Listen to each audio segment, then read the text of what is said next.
तुमने बहुत दिन लगाए। कहो, तुम्हारे नाना मामा तो कुशल मंगल है?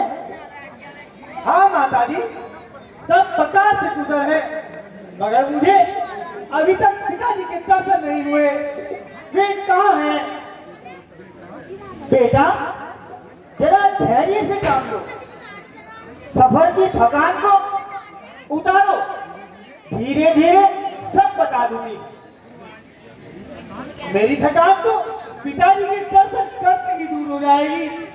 वे कहाँ हैं?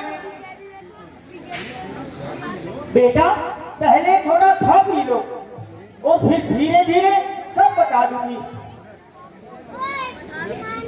मैं पूछता हूँ कि पिताजी कहाँ है? तुम कहती हो कि धीरे धीरे सब हाल बता दूंगी। यह क्या मामला है? कहती तो हूँ कि धीरे धीरे सब बता दूंगी। आश्चर्य है, जो भी बात पूछता हूँ वही उलझी हुई। जो भी प्रश्न पूछता हूँ उसका उत्तर जाने या धीरे धीरे किस बला का नाम है। ओह बेटा, तुम तो बहुत जल्दबाजी कर रहे हो। मैं कह तो रही हूँ कि धीरे धीरे सब हाल बता दूंगी। न जाने तुम सबने मिलकर क्या जाल बनाया है। दूध गया तो उसने भी जल्दी बुलाया करती, एक भी सब मुंह से नहीं निकाला। आपसे पूछता हूँ तो धीरे धीरे की महारानी सुना रही हो। शीघ्र ही बताइए, पिताजी कहाँ हैं? बेटा, तुम्हें तो वर्षा ही हट चढ़ रही है। मैं कह तो रही हूँ कि धीरे धीरे सब बता दूंगी। माताजी, यदि अब की बार यह सब मुंह से निकाला तो मैं तत्काल आत्महत्या कर लूंगा। शीघ्र ही बताइए, पिताजी कहाँ हैं?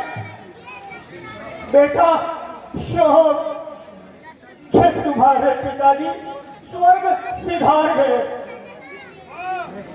हैं? पिताजी स्वर्ग सिधार गए? सो मैं अंतिम समय उनकी सेवा न कर सका। भाई रामचंद्र जी व लक्ष्मण जी भाग्यशाली रहे, जिनके हाथों में पिताजी ने प्राण त्याग दिए।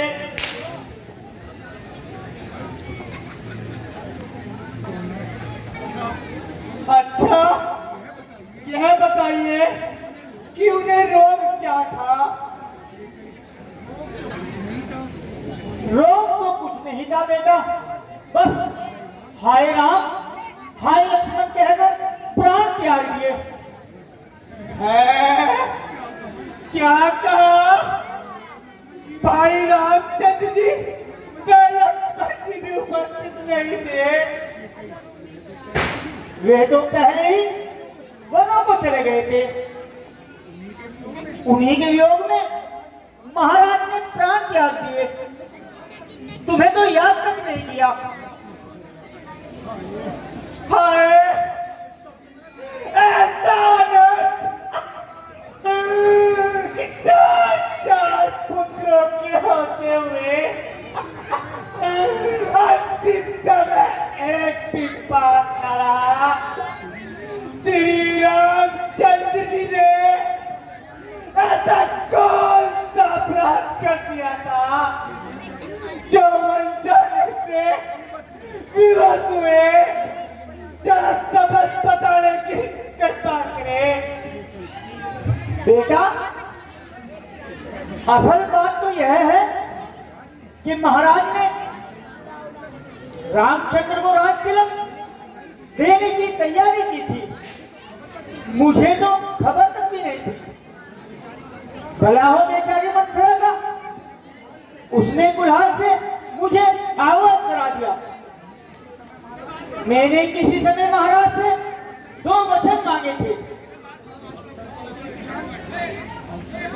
अब सबको उचित ज्ञान अपने वह वचन पूरे करने के लिए विवश किया, अर्थात रामचंद्र को 14 वर्ष का वनवास और तुम्हारे लिए राज तिलक मांगा। यद्यपि उन्होंने बहुत हाथ पांव मारे, मगर मैं अपनी हट पर वैसे ही अड़ी रही। आखिर तक आकर उन्हें राम को वन भेजना ही पड़ा। लक्ष्मण व सीता जी भी उनके साथ गई। अब तुम जानो और तुम्हारा काम जाने।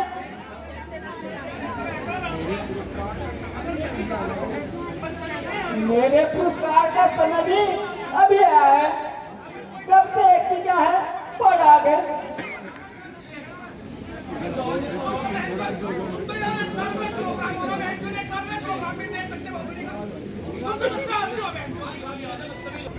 रानी जी सत्य कहती हैं, अब खुशी से राह संभालो और अपने दिल के अरमान निकालो। ओए नन्हे खराब चुड़ैल, तेरी लगाई हुई है। फिर तेरी तो खबर लेता हूँ।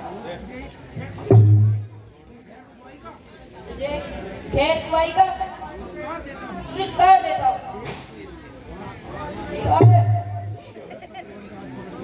भाई, जो होना था वह हो चुका। अब मन को टिकाओ और स्त्री पर हो ताकत हाथ, अपने कुल को कलंक न लगाओ। ए दुष्टा, तू शीघ्र यहाँ से चली जा और मेरी आंखों के सामने से दूर हो जा। हाय भैया, ये तूने क्या किया? और माता पर कहे काल से जन्म का बदला लिया। इससे तो अच्छा होता कि पैदा होते ही मेरा गला दबा देती। माता, माता, तू मेरी माता हो। क्या तुम्हें माता मेरी? क्या तुम्हें सूर्य कुल की रानी? क्या तुम्हें जन्मदाता मेरी? मैं भूला माता का पंखो ऊंचा है। माता से कुछ अनुचित कहना सब प्रकार से अनुचित होता है।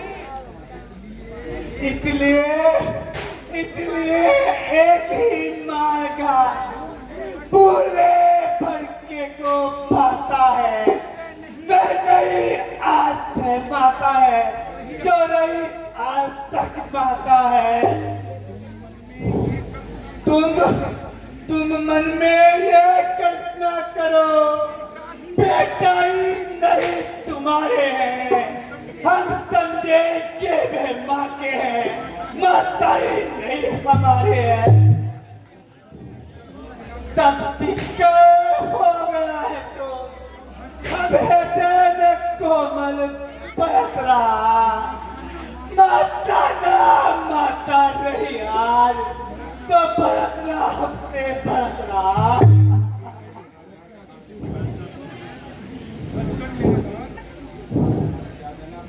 बस कर मेरे लाल, अब अधिक ना रो। कृपया करके मेरे सामने से दूर हो जा। बेटा, क्या तुझे मेरे से मोह नहीं रहा? कबादर, जो आज से मुझे बेटा कहा, क्या अब मेरा बेटा बनने से भी इनकार है? हाँ, तुम्हारा बेटा कहने से तो मुझे बहुत से स्वीकार है। मेरी नेकी का बदला देने का समय आया तो यूं भागेगा। बदला तो आपको तब मिलेगा जब भरत भी आंखों के सामने से दूर हो जाएगा। ये कैसा अशुभ ख्याल है?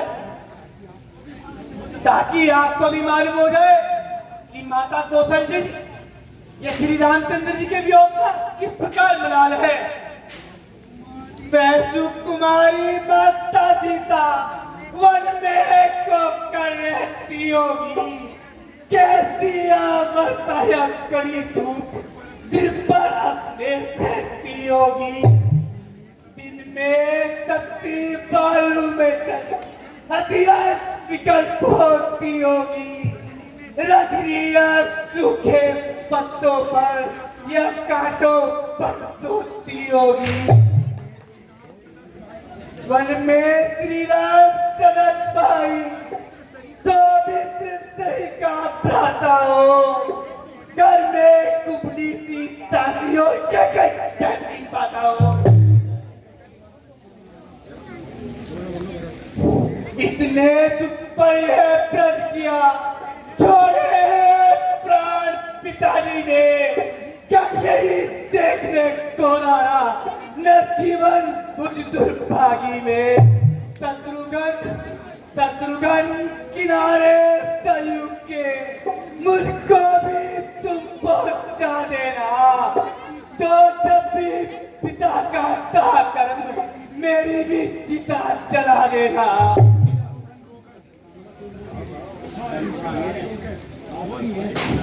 आए पिताजी, आपके मरते ही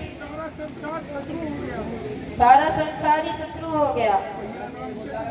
भैया रामचंद्र जी भी उपस्थित नहीं है। अब कौन है जो हमारी धीर बांधेगा? भाई